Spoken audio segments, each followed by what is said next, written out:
All right, it says we're live. Hey, Yes. everybody, good morning. Good morning. Good morning.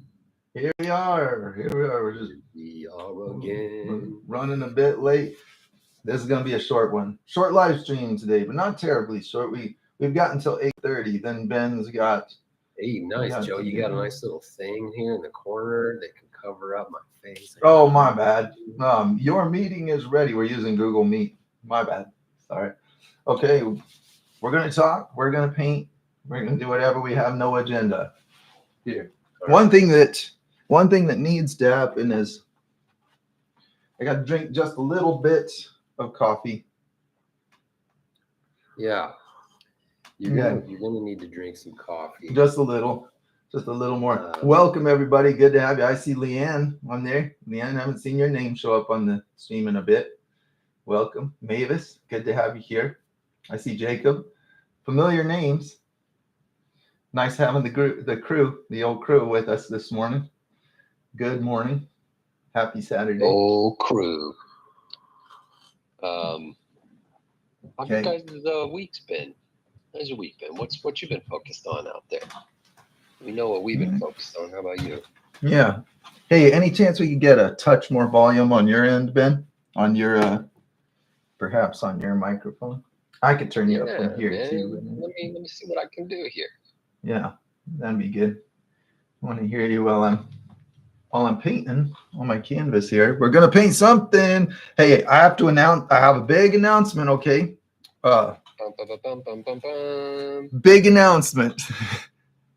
I forgot to say it last week. We have an official date set for an in-person painting workshop here in Flagstaff. So the 2025 Mural Joe How to Paint Water and Clouds workshop will be on September 22nd through the 26th. That'll be a Monday through a Friday. And this one is just going to be focused on building blocks. We're going to take a practice board. We're going to get stage one. Here's how we're going to paint water. Here's how we're going to paint clouds. We're going to go step by step through both of those things, focusing on making it more and more complex till we arrive at our goal at the end of the workshop. It's going to be real focused on the training aspect of mastering that particular look. If you notice that the lighting is a bit dark and moody at the moment, is because I forgot to bring my work light that I normally have over here to my left, so that I'm noticing as I'm looking. Ben's probably seeing. It is. You are pleasantly cinematic right now, Joe. I gotta admit. Yeah. Okay. Thanks. Ben is in the. Is really working. Like if I wanted to tell a really dramatic story about an artist in the studio, I would probably light it a lot. Yeah. Okay. Cool. Nice. I'm gonna get you just a little bit more volume too. I'm just gonna turn it up for mine. Oh man, dude, here. I'm trying to volume. Okay, you turn it up. Yeah, let's do this. How about just a bit? Oh, it was on auto. How about this? Is this better? It's getting better. Oh, you know what? It probably is. Your volume's probably great. You know what? The volume of my computer is what I'm listening to. This is all my mistake. Dude. You're like blaring loud now, and it's my fault because I like have my computer volume down. I'm like, Ben, let's back it off a little bit. Let's back off the crazy switch. Sorry, my mistake, man. All right, you want me to start screaming at you? I can't. Hey Joe, how long is each day for the workshop, and what's the cost? We're doing. If you go on the website, all that information is there. Get the deets checking what camera. MuralJoe.com. If you go to MuralJoe.com, right at the top middle of the page, very first link on there is the workshop info. And so the admission to register is $600 this year. You really got to fork out the cash. Sorry about that. As low as I could go. And the days, you asked about the days, just say it's 8-hour days. We're just going to do 8-hour work days, but it's a very casual environment. We have a lot of fun. We do outings. We go look at nature. We come back, talk about it. Everybody has their own, like submissions that they're doing. You know, people aren't on the exact same trajectory. It's not like a real strict schedule, and I certainly love to see everyone exercise freedom to paint what you want to paint. But I will be leading those real specific exercises to try to gain mastery of these two things, clouds and water, because it seems to be what people come to me for, is clouds and water. This seems to be the popular topic, and I think that they're just super important. You can learn to paint everything by learning to paint water, in my opinion. I think water is like the starting point to paint anything you want to paint. Maybe even people. Maybe even people. Whoa. As a matter of fact, I feel like I could people paint. are made of water, so Is that like 75% or something like that? Isn't that the case? Like water in a bag, that's a human. Yeah. You can paint water in a bag, you can paint a person. I want to show it. Here's just some food for thought, okay? One of the most valuable things. I love these. I love to stage everything as, here is the most valuable thing. There's about 1 million of the most valuable things in painting, but I want to show you one of them. I'm going to take black. What do you got? I'm going to use black, white. Let me find. I was running low on white, so I filled up a extra container of some wall paint right here. Black right there. We're not going to run out of white. We got black, we got white, and then you need primary colors. Any colors you want to see. And what I want to show you is the main thing that makes light and shadow look right together, instead of looking like I don't know a polite way to say looking not great. You know what I mean? I don't want to make anybody feel bad about their work. But when you mix light and shadow, you can be very displeased with the results. And what happens when you do that is you lose the mid-tone color. You lose the color in the middle brightness range, middle values. So the workflow is this. We can use any colors. It doesn't matter what color. You know, I have recently come to the opinion, because, is that the right way to say that?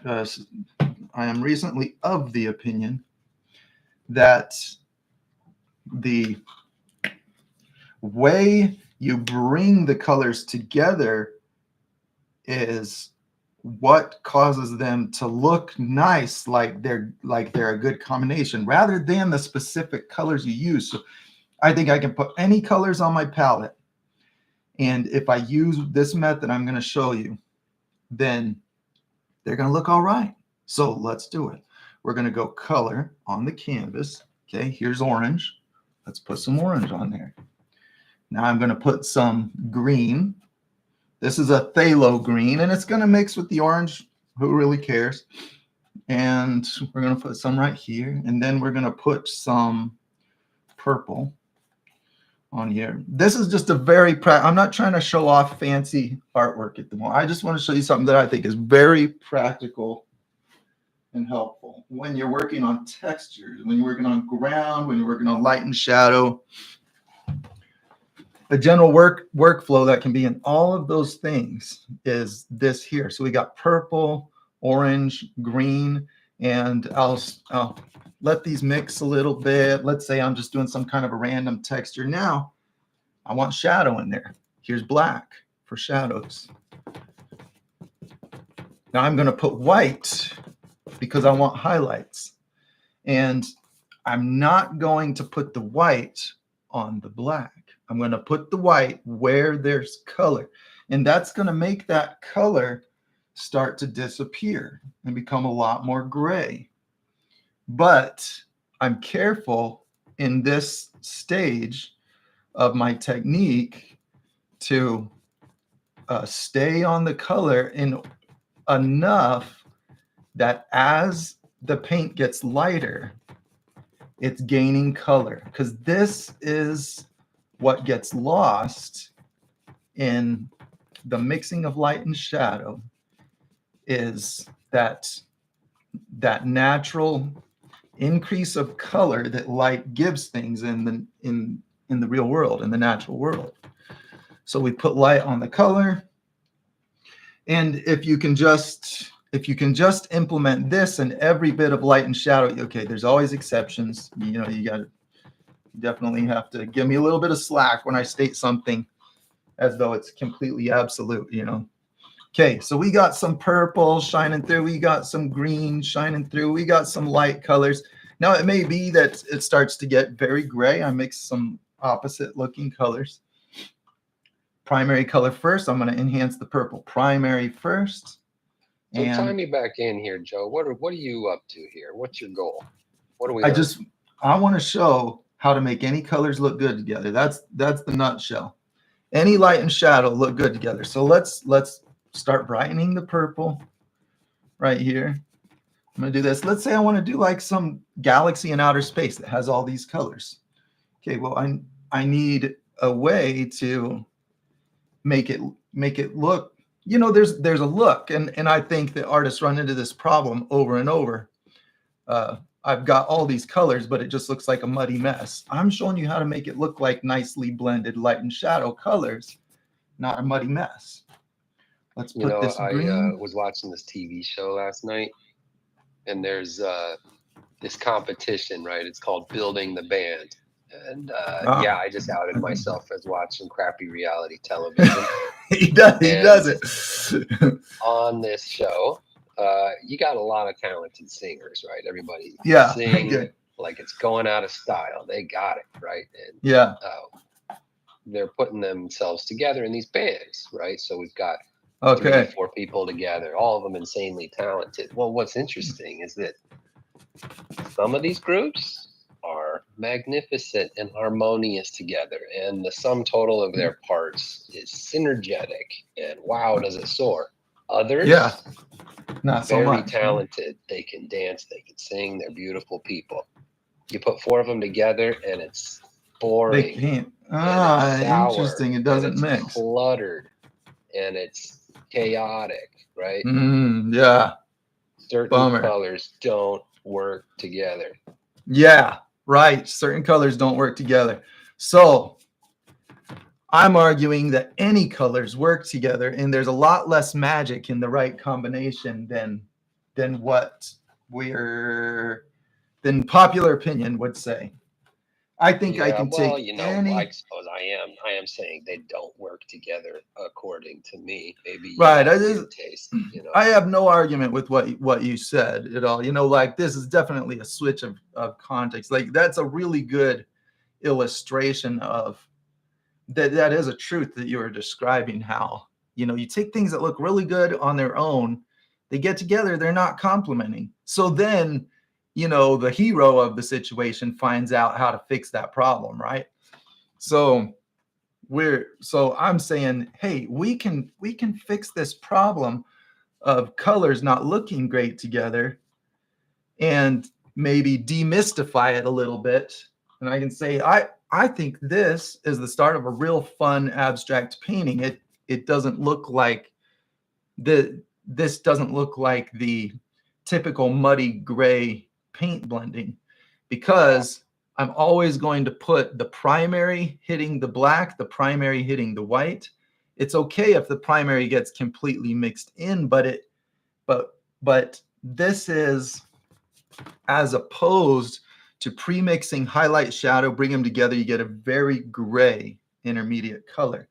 So, you know, let's just say we've got that. This is just a silly demonstration. If it just looks like a mess and you don't get anything out of this, that's fine. But I think there are some people that are interested in this topic that this could be extremely helpful to. It really is.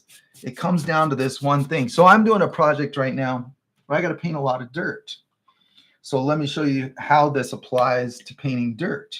So we're going to go down here And we're going to set up I'm going to use orange, black, and yellow to paint dirt and some white. So let me find a good spot on my tray to put yellow. I'm going to come in here and do the same thing. I'm going to set up my primary colors. I'll start with orange. I love to start with orange for some reason. That does it. Because it's an awesome color.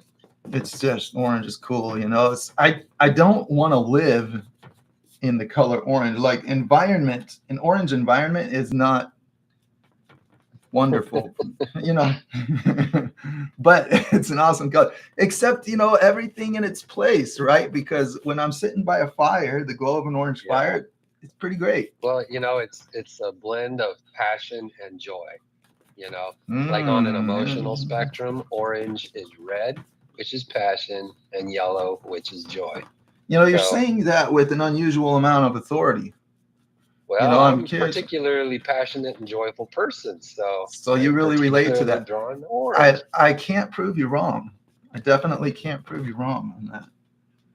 Well, you know, like we see colors and they cause us to feel things. Like you said, fire. You know, humans have learned when they see this color of orange, especially when it glows into yellow and then into white, that's probably going to be pretty hot and dangerous. You know, like we respond to these colors, right? We're not apathetic to color. They mean things to us. They do mean that. Yeah, I definitely have to agree with that. Yeah, I find myself pondering what feeling I'm having all the time. I'm like looking at a color or a color combo and thinking it definitely has a vibe to it. And then I probably dwell on that a lot longer than most because it's just my nature.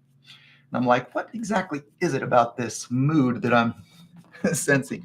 Okay, so now I'm putting yellow on my orange spots. I want you to notice that I'm not putting the yellow. I could put it over the black and get some greens in there. That's fine. It's not against the rules, but I'm just adding some brighter yellow to the orange to create a glow effect in there. Now look, I have areas that are unmixed, still black. I'm going to at first stay off of those areas while I'm adding white to this. You could totally pre-mix these colors. You don't have to do a wet on wet technique like I'm doing. I just find it easy to follow the methodology. When it's wet on wet, I can, you know, understand it as it's happening, the separation of these types of colors. We have the shadow, we have the mid-tone, we have the highlight, to put it in ordinary familiar terms. I'm running this white across my brightest primary colors that are still in there. And so a lot of it gets mixed in the process. I'm painting dirt. I want it to get mixed. I'm not trying to paint primary orange dirt. I put it down there because I need more color in my highlights than what the mixing. I need more color in the midtone. Midtones is where they get lost. I need more color in my midtones than what the natural paint mixing will give me if I just mix a dark and a light. So as I start moving that along, I had said a little bit ago, learning to paint water helped me paint everything. I'm just painting something very similar to a surface of water, but these colors are going to give me a lot more of the look of dirt. So now I got all my colors in place. This is a very patterned color organization, very patterned. You know, it's not, someone might look at this and say, okay, he used a bunch of different shades of brown to get the look of dirt, but that's not the case. It's not just a bunch of different shades of brown. It's a specific pattern where the midtones have a boost of color in order to look like light is illuminating a real substance. Because that's, you know, Mavis says, definitely looking like dirt now. This is so fortuitous because I am working on the desert floor in my mural. Perfect. Nice. I love to hear that. Okay. And America Marcy brings up a good point. The like button isn't going to hit itself, guys.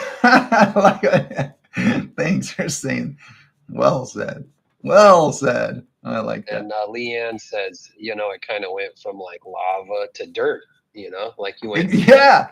Yeah. Lava to dirt, just like that. You cooled it off, Joe. I cooled it off. That's it. Yeah. So, that brings up a good point, doing a wet on wet technique. For me, that's something that stands out about my style of painting is I favor this wet on wet, where I'm just blending a lot of colors together while they're still mixable. Most of the techniques are using some kind of brighter, more primary color than what I ultimately want the effect to be, because I want them at the final stage to mix to exactly the desired color. That's what most of my techniques involve. So here we are with the surface. I added perspective by making tiny, flatter strokes here. And, and then I opened up my brush strokes down here. And then we have a surface that feels illuminated. That's what Mickey thinks it feels like a log now. Feels like a log. I think that's a real good observation. I agree with that. Log? I can make that a log. Yeah, might as well turn it into with your more horizontal shapes. As you reach the edges, they look to be like rounding away. You're right. That perspective I added to make it look distant creates a rounded effect, which is in every landscape. Every flat surface has that rounded perspective. Looking at a log gives you a real good idea of what you have to do on a larger scale to get perspective going back to a horizon. It's the same rounding effect. It's kind of a fun comparison. Okay, here's black. Now you can change up the order of this. You put it in your shadow. It doesn't have to be pure black. I just like to go full primaries at the beginning, but you could pre-mix your just brightest colors that are going to mix down to your end result colors. Okay, you can see there's a lot of orange in there. I'm going to put some yellow on the orange. It's looking very green because it hit the black, but that's okay because this is dirt. We're not going to have primary colored dirt. Go like this, mix it around. So Mavis is curious about a little sagebrush, maybe. Oh, let's put some in there. No, that'll be cool. Okay, let's go some more. And then America Marcy is over acrylics. Throw them out. Just throw them out. Well, I'm not against that. Use what brings you joy. Paint what is joyful to you. And round brush adds this nugget of wisdom. Howdly doodly. Howdly doodly. Howdly doodly. Good morning. Good morning. Thanks for keeping it light, my friend. And Ryan, he says the same textures can have different appearances if the scale is different, size being implied by its content/subject. Nice. I like that. Yeah, I can definitely. The same textures can have different appearances if the scale is different, size being implied by its content/subject. Yeah, right. So just at different distances, a texture would appear different ways. I think is where we're going with that. Yeah, well, what else? I think that what's being referred to is the other things I put in this picture are going to start to form a context. So if I put an ant that's the size of my hand on here, then it'll be like, oh, I like how he did the close-up wood texture. You know what I mean? Mm-hmm. But then if I put a tiny person right there, it's like, oh, that's kind of cool how he did the surface of that Mars, surface of a planet. Yeah. It changes that's true. If you put a little 3 millimeter size human on the surface of this dirt, all of a sudden we're on Mars. Yeah. Yeah. You got like mountainous red rock everywhere. You put like a 6-inch human, well, you're just standing on some dirt. Yeah, that's it. All right, here, why don't we run with this otherworldly kind of idea? We'll throw a little bit of color in the sky here. I'm going to put some black next to this purple, right? Lovely purple day on planet. Yeah. Okay. And we'll put some white on that. Let's take this, start putting the white where that purple is. And this is going to make this light purple look so much better when it hits that black, because it's got a mid-tone that's illuminated with color. Whereas if I just mixed a light purple and then I went from that to black, it's not, you know, I don't want to get into like right and wrong stuff. It's going to fall short of what most of us are envisioning when we think of this. You know, we're like, oh, it'd be really cool to make a sky that's this color, that color, and then you put it on and your colors just don't look the way you were hoping. And I'm suggesting this is the issue most of the time, when those colors aren't pleasing to, you know, aren't matching up to what your hopes were. There we go. We got very opposite colors where the that's green... a common issue I've found. What you just described, that sort of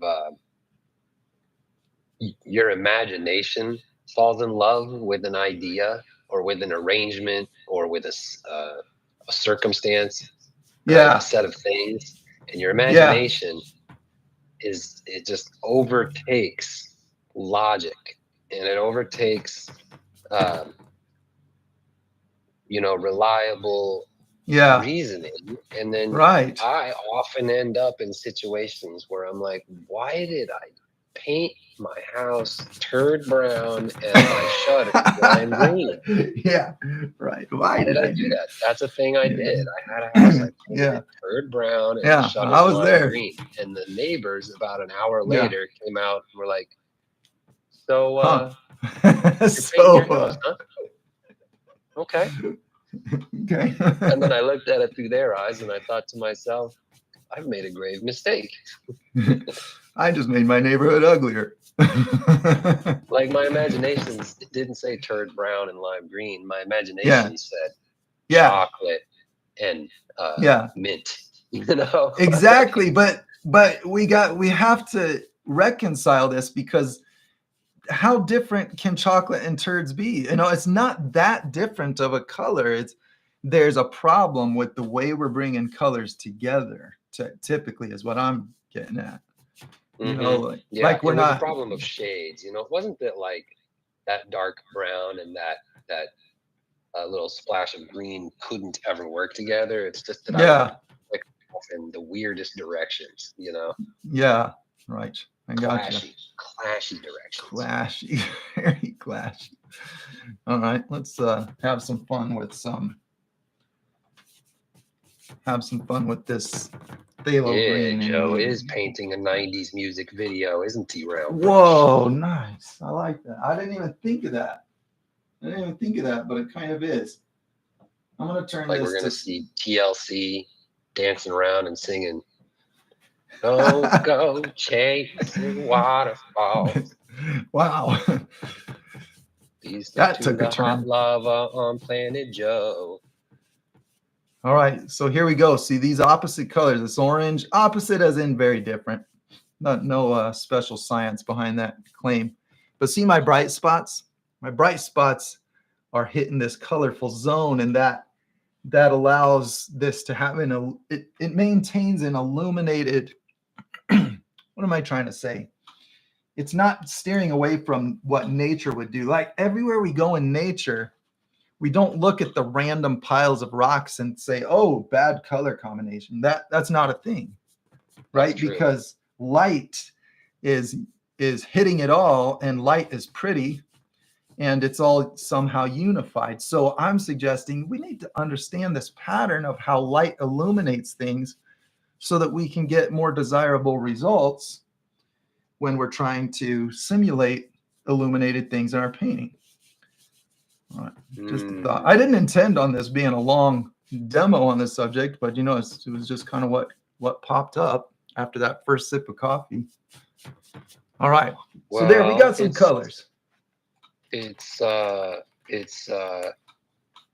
important subject to open up, because you know, it can be perplexing as to why colors aren't working together. Yeah, man, it's super frustrating, right? And it seems like you're not guessing what colors will work together. It seems as though you've got a database or a way of sorting it out. Is that accurate? Yeah, that's it. Yeah, it's not as much of a magical combination issue as it's been made out to be, in my opinion. I'm saying that, we've got light giving us the answer all around us, illuminating everything. And it's like, man, there's no end to how many color combinations I can make look good together. I just have to find that connection. Your eyeball sees color. One part is the objective color of the object, right? It's particles. The other part is its subjective state of lighting. What light is falling on it, and therefore, when it bounces and hits your eyeball, what color is it? So there's two parts to what color is a thing. One is it is the color that it is, and then the other part, the forever inseparable second element of why is a thing the color that it is that it is dependent on its light. It is subjective, right? So it seems like if you're going to be like, all right, what color should I paint the sky? What color should I paint this hot lava? What color should I paint my brother Ben? Well, let's think about two things. One, what color is it? And then what color is the light? And then the light hits everything in your picture, and so it would all have similar. Right. Yeah. So you're talking about considering the color of the object, and then what the resulting color, if another color of light is bouncing off of it. You said what is the right color or something along those lines, right? You said there. Yeah. Right. Color. No. Yeah. I'm just following. That's not a helpful phrase. Like, what color should I use for a bush? Yeah, right. Yeah. The answer to that question is always followed with a question.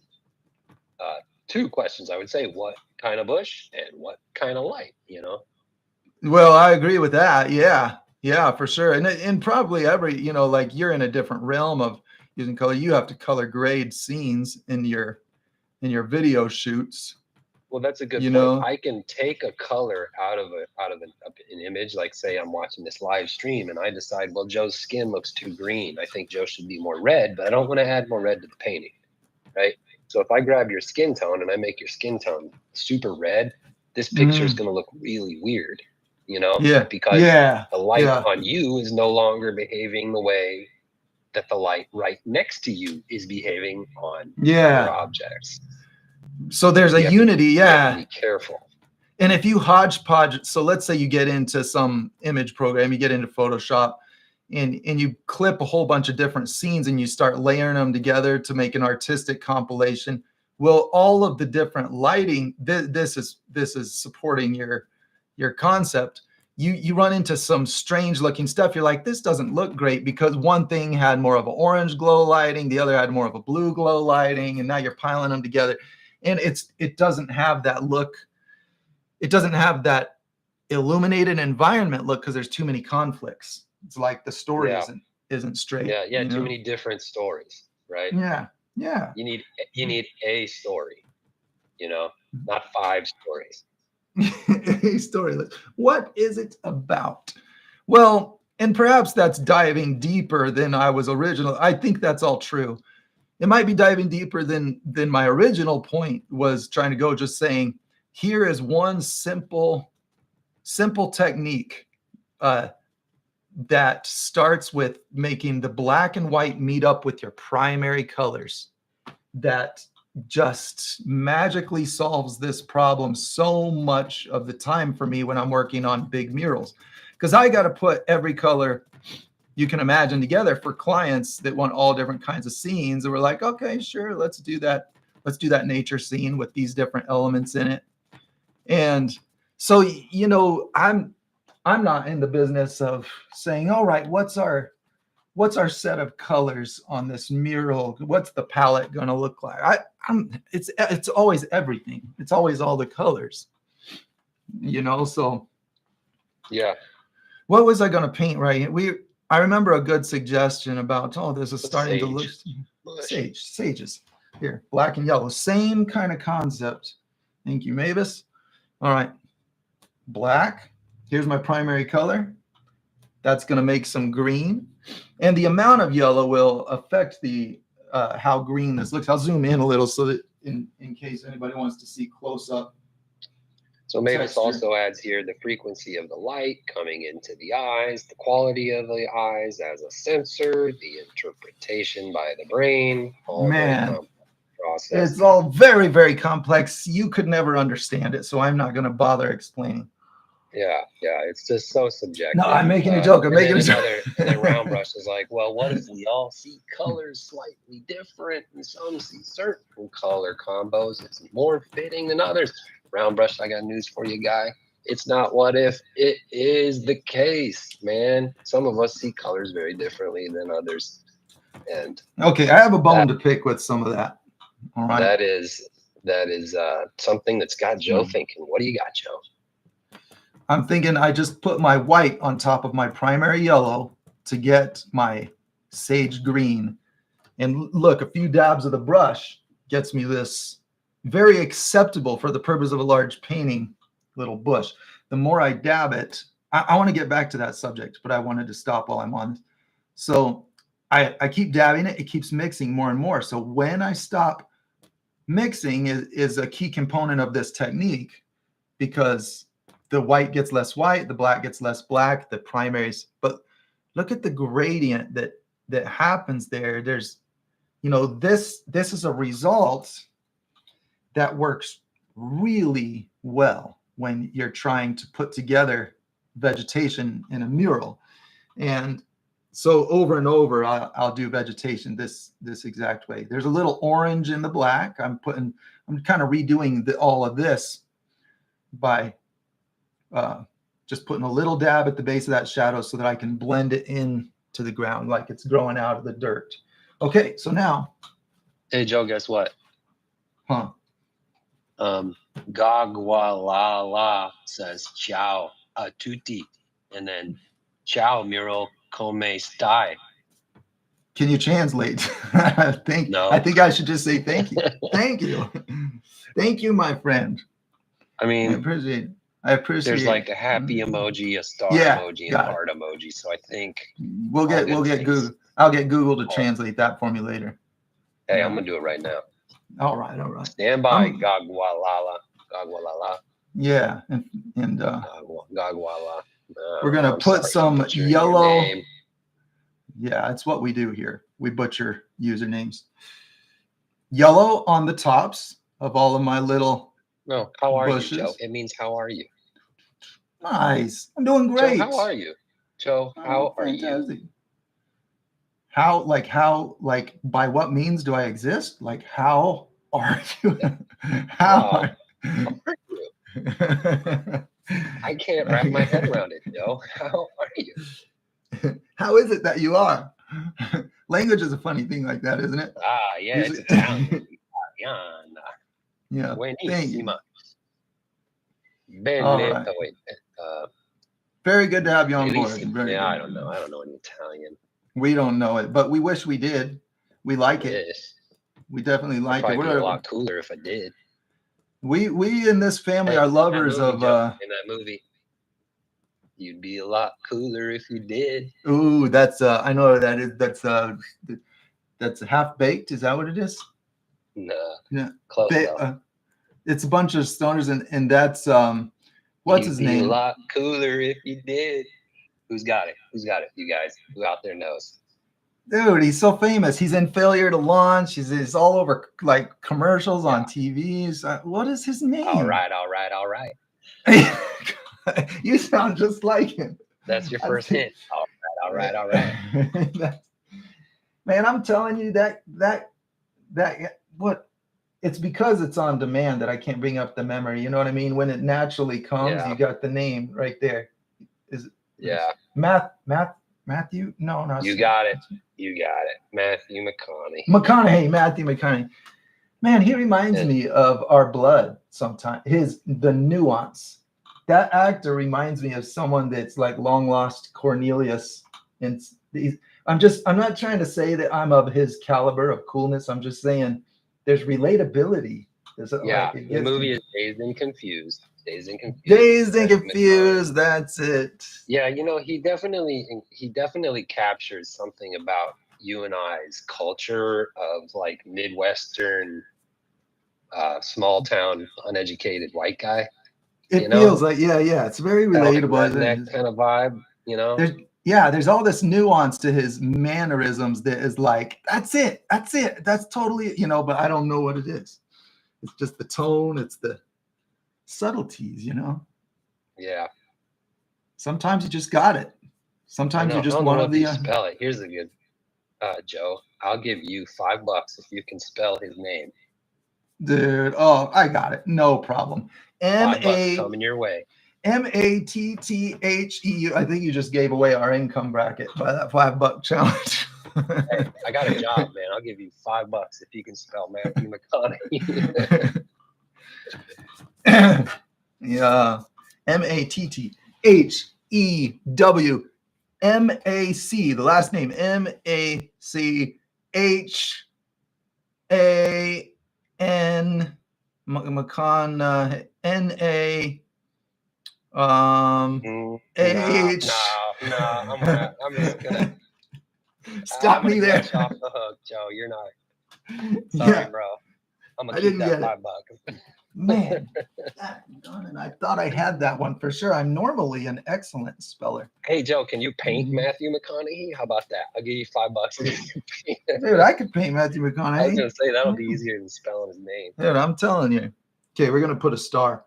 I want to put a twinkly star. He was great in Interstellar, man. Interstellar. Hey, Interstellar. That was a fun mind. Talk about a brain bender, yeah, man. Yeah, you're like, okay, what are they suggesting now? What is it? Right, I'm like, whoa, dude. Fun concept, like, maybe. But I think in that genre of movie, the harder you, just like mine and your conversations, the harder we go on the philosophical, well, the less inspiring it gets. You know what I mean? Like you do at a certain point lose that very, very human relatability element, the element of just emotional, relatable story. And I found that I lost that. This brings me to a point actually that I've been chewing on heavy all week, and I'll just drop it here. Maybe it'll fall flat, but it's what I've been chewing on heavy. Let's hear it. We got no important agenda. All right. Yes. So story, just how much it matters, man. It matters. How much it matters. We were talking about like if you get too heady, you get too complicated, you get too philosophical, people tune out. They don't care. Yeah. Right? Yeah. There's a limit. You got to touch. Story gets confusing. And when people are confused, they check out, right? You don't want to confuse. What's going on here? I've just been realizing how before we subscribe to anything, before we buy anything, this may be irrelevant, so we'll just back out if it is. But I work in a business. I work in a business of making art that sells things. It sells ideas. It sells products. It sells messages. I sell things with art. Okay. Yeah. Because I would rather not work at McDonald's while making art on the side. So I sell my art. All right. So I gotcha. I've learned through many, many reps over the last decade that you got to sell the story first. Sell the story first, and then you can sell the product. Okay. So, again, coming back to like Interstellar or these heady philosophical concepts. The story is the emotional connection, right? Exactly. I mean, that's like because people have zero experience with whatever the product is you're trying to sell. So the product is the tangible thing. It's the brand. It's the message. It's what you're trying to say. The story is the way you're going to make people feel about what's about to come because they have zero experience with your message, with your product. They have no I gotcha. on which to base a decision. Yeah. So at the outset of communicating anything to anyone, which is what artists tend to want to do. Yeah. You must sell the story first. The story has to make sense and be compelling first. And That's then right. People will give your product a chance. Yeah, I agree. Yeah. If your lighting scenario is nonsensical, your story is confusing, and people don't care what you painted. That's it. You know, if your lighting scenario tells a compelling story, oh, it's magic hour, it's a beautiful day, it's a gorgeous vista.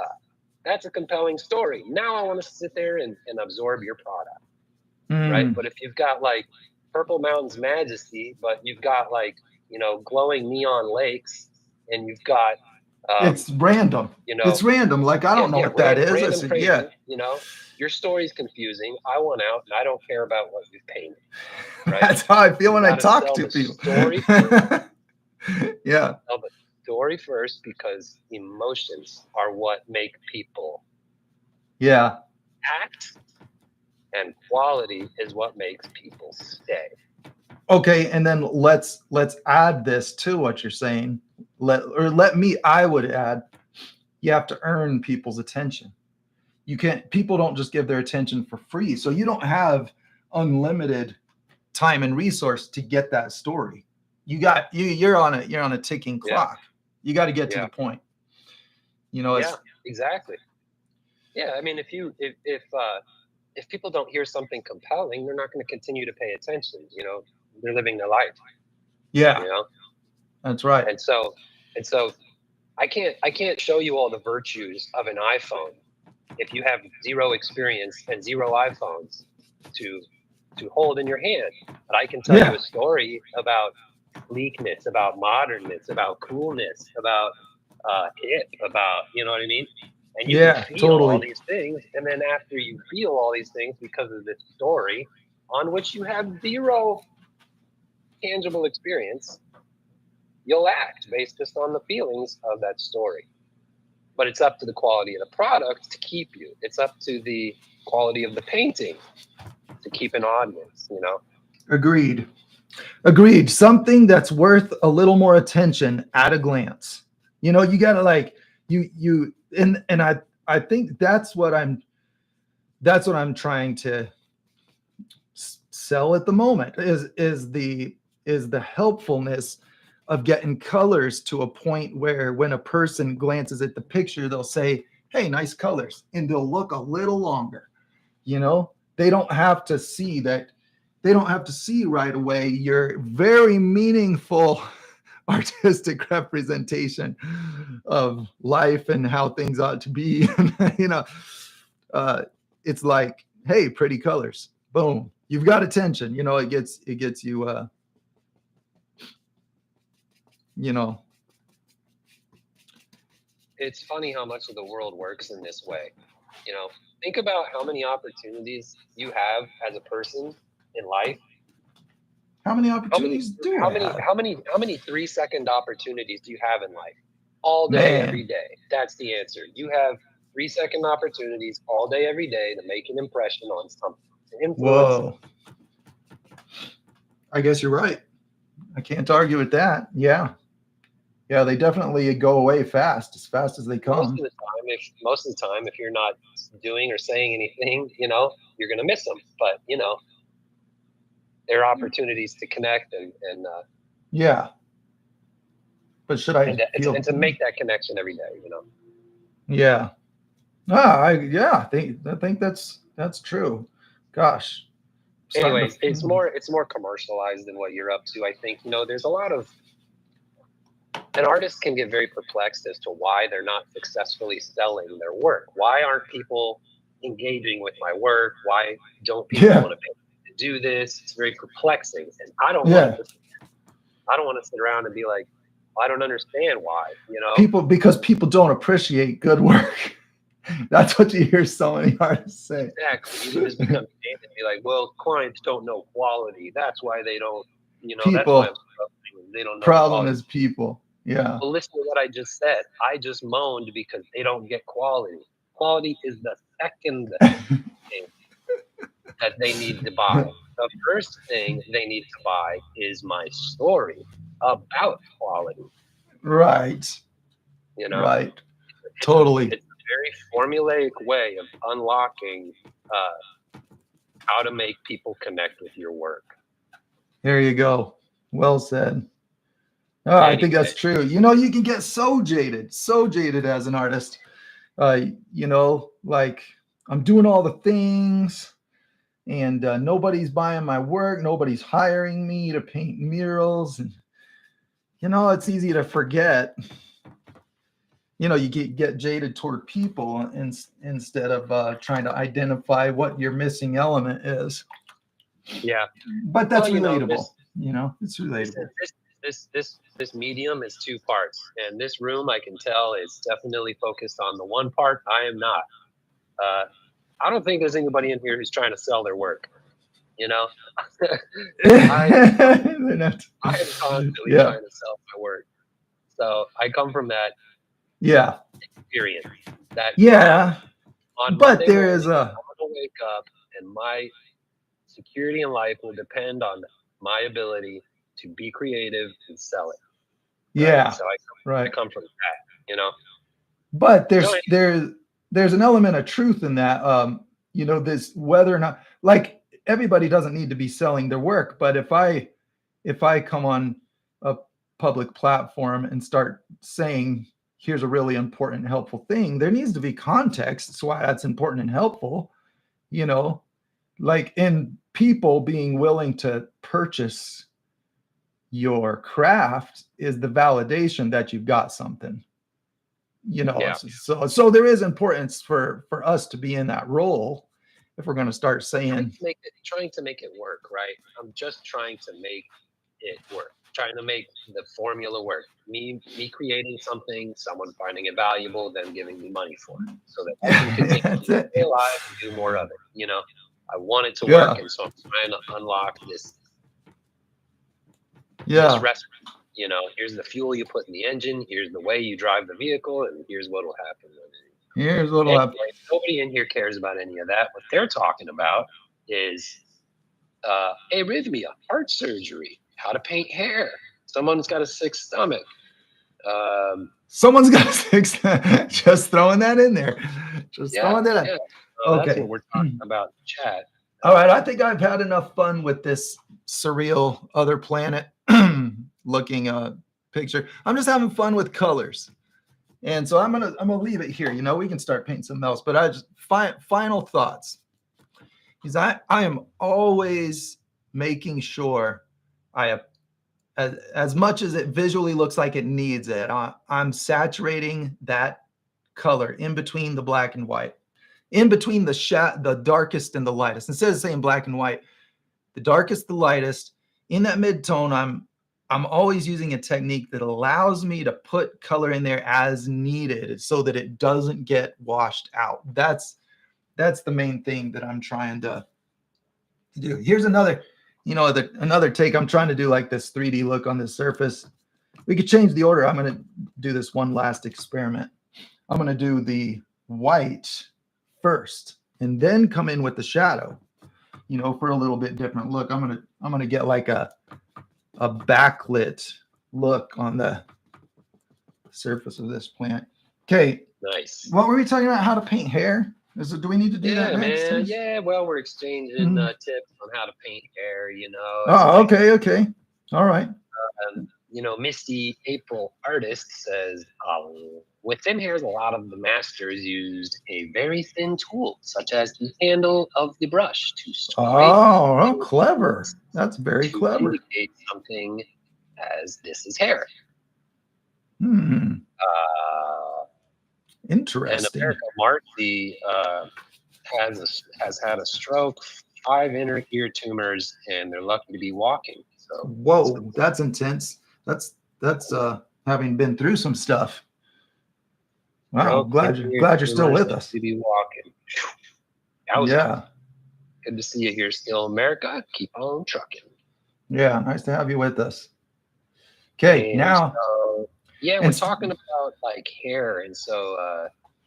Well, I'm going to use this same. If I did hair, I would use this same method, same reasoning. I'll say that's probably a better way to put it. I'm going to build a technique that involves this same reasoning.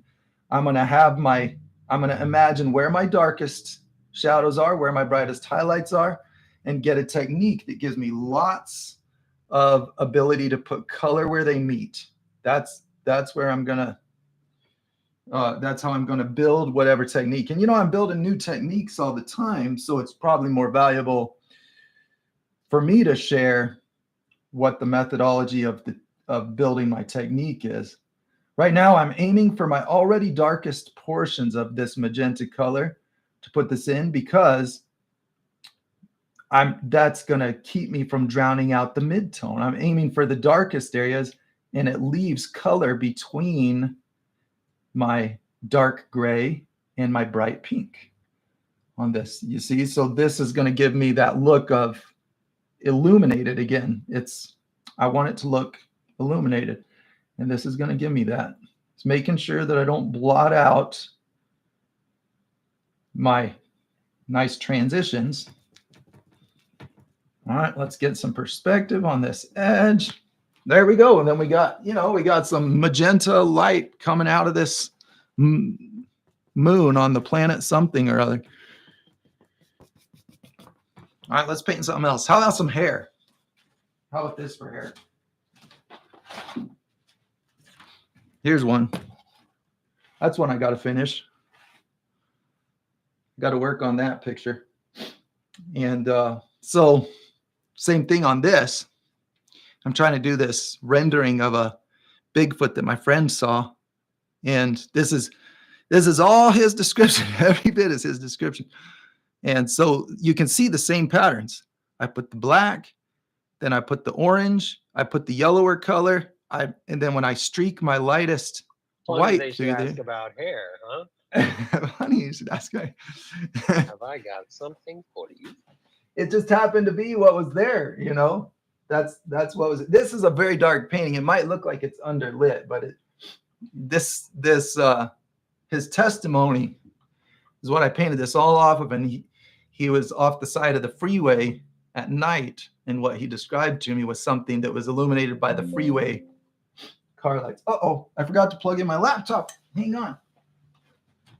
Let me get it before it crashes. The whole thing's over if that crashes. Ooh, how suspenseful, guys. How suspenseful.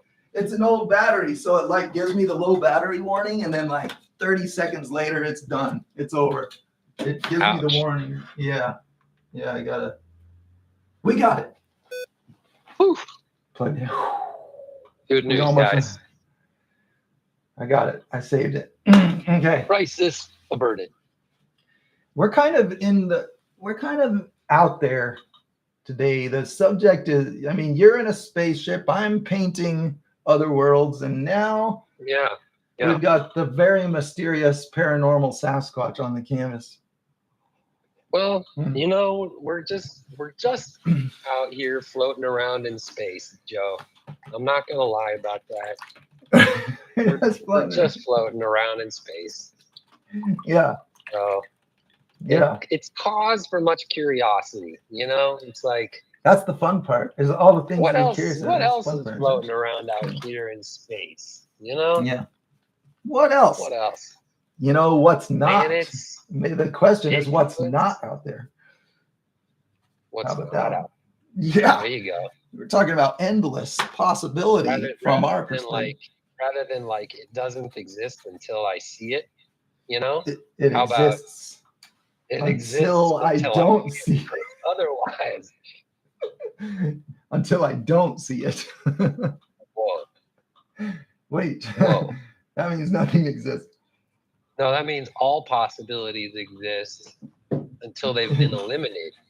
Yeah. Which is, now we're talking about quantum theory. Oh, man. All right. Look, I want to do some hair real quick. So same kind of workflow for hair right here. It's helpful to have pre-mixed colors on this, but I'll do this one without the pre-mixed color. Well, yeah, we'll do it without. So I would pre-mix a shade of orange that's not so extreme, not so primary is what I mean by extreme. I've got this bright shade. It takes me a longer time on the canvas to blend these into my destination color. So if I pre-mix it, closer, but not all the way to I'm calling it the destination color, what I want it, then I have a better chance there. You know what this guy looks like he's doing, Joe? This Bigfoot looks like he's singing me a song, you know? Yeah.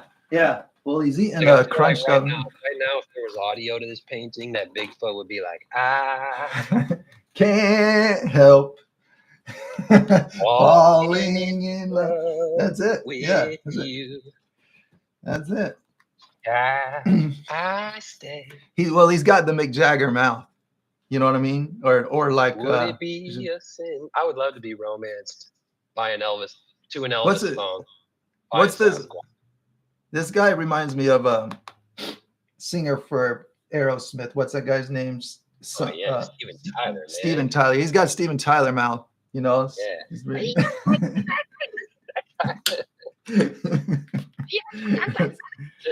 All right, we're putting some orange in here. We're gonna make hair colors. We're gonna do hair colors right here. You know what? We don't need to paint Sasquatch. I just wanted to show you that. That's hair. Let's paint something else. Yeah, UB40. What a throwback. Brown brush gets it. What color hair are we doing, Ben? Let's not do boring brown hair. Let's do some other color. Let's do crazy colored hair. You know, right. The goal is to prove that we can make hair, not to get the right colors. Okay. So I'm gonna do a let's see, green, purple, yellow. We got colors here. Let's see what's a good. Hey, so guess what? Misty April Artist says, "Great to catch you live, Joe. First time of all the years following you." All right. Thanks. Misty. I appreciate that. Now, because you are catching Joe live, Joe can respond and say, thanks. Cool. Yeah. I am excited to have you with me. That's very fun. I'm glad you're here. I'm gonna paint some bright yellow hair. This is not blonde hair. This is bright yellow hair. Bright yellow hair. Yeah, we're gonna paint hair. This is how you do it. Okay. I need a shadow color, and this is bright yellow, so I'm not going to get too far away from my primary colors. Okay, I'm going to have highlight color. That's going to be my white, and then I'm going to have I'll put a little bit of white in my yellow to make it nice and bright. Here's my highlight color. That's my bright. Then I need a mid-tone. Okay, that's going to be orange and yellow, because when you do a shadow to yellow, you got to move it to a brown. Don't go toward a black. That in paint, that's going to make it green. You got to go toward orange. Okay, brown is a dark orange. Okay, we're going to go like this. Okay, here's my shadow color for my bright yellow hair. And I'm examining. I'm thinking. I want it to be less intense. So this highlight. I want it to be very intense. This is illuminated hair, and so I don't want to get too colorless on my highlights. Let's stir that white and yellow together. Okay, and so then let's kill that color just a wee bit, and we can just do that by putting an opposite color in there. Probably could just put some purple in there. Let's just do that. There we go. See, now it's not such a bright primary orange. There we go. There's a shadow color. Now my mid-tone, it's yellow hair. My mid-tone is yellow. I'm just gonna make sure I got plenty of yellow. Okay. So here's how I'm gonna put this together. Very simple process.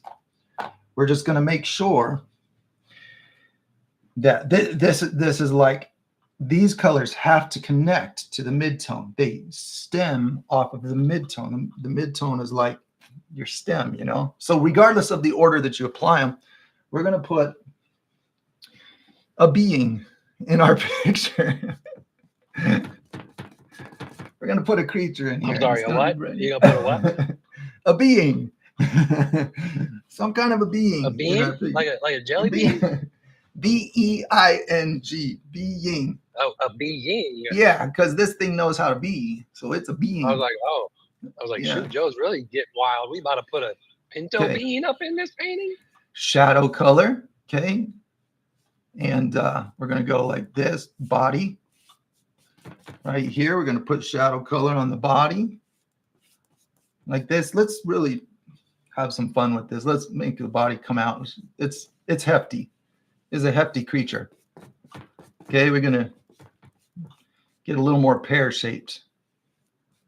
Pear-shaped. Like this. Good. Yeah. Hey, guess what? We got Epitome Hawk who says they're getting off of their phone and onto their computers so they can see this painting better. Nice.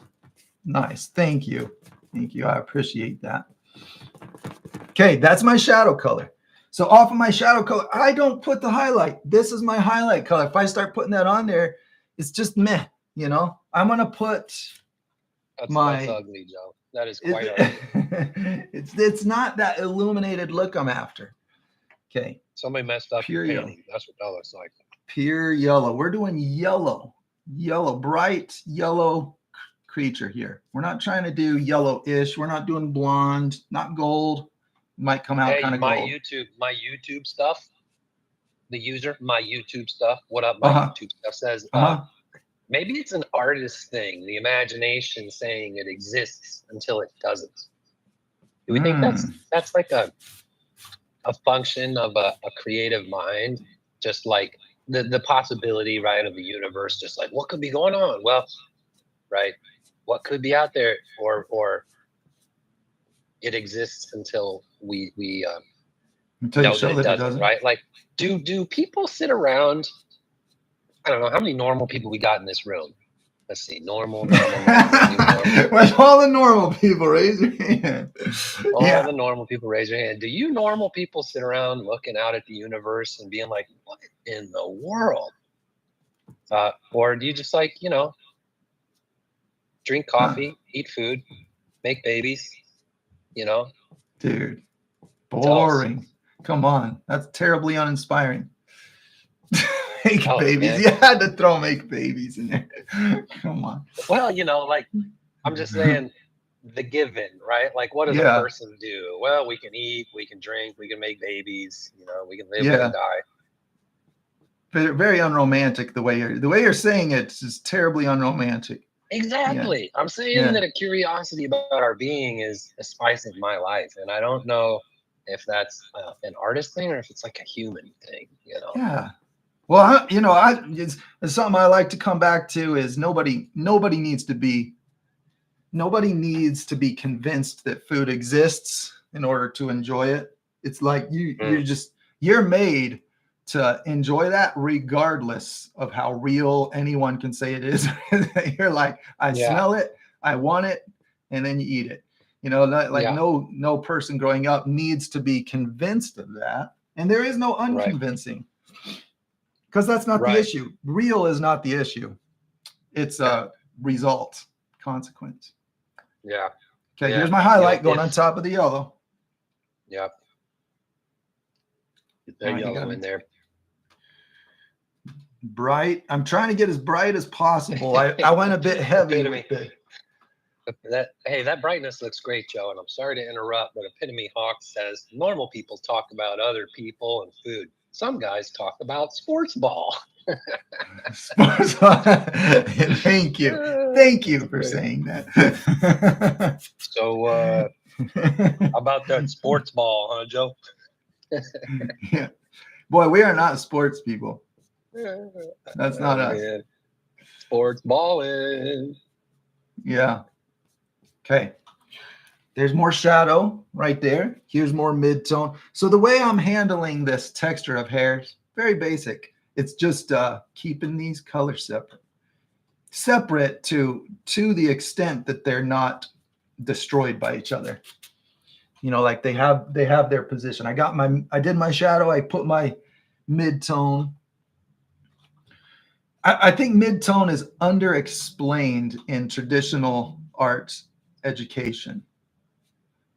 To me, if you were to say, what is the purpose of a mid-tone?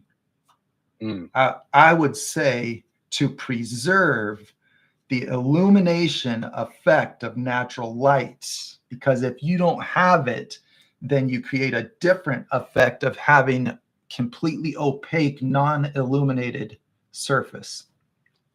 Yeah, that's what I'd say is the value of mid-tone, because it's lost in paint. Filtering effect of different pigments eliminates color, and so it's lost in mixing where it's not lost in natural light. Okay, we got footsies on this. Here we go. Just using some basic. Dude, that is a hairy being, Joe.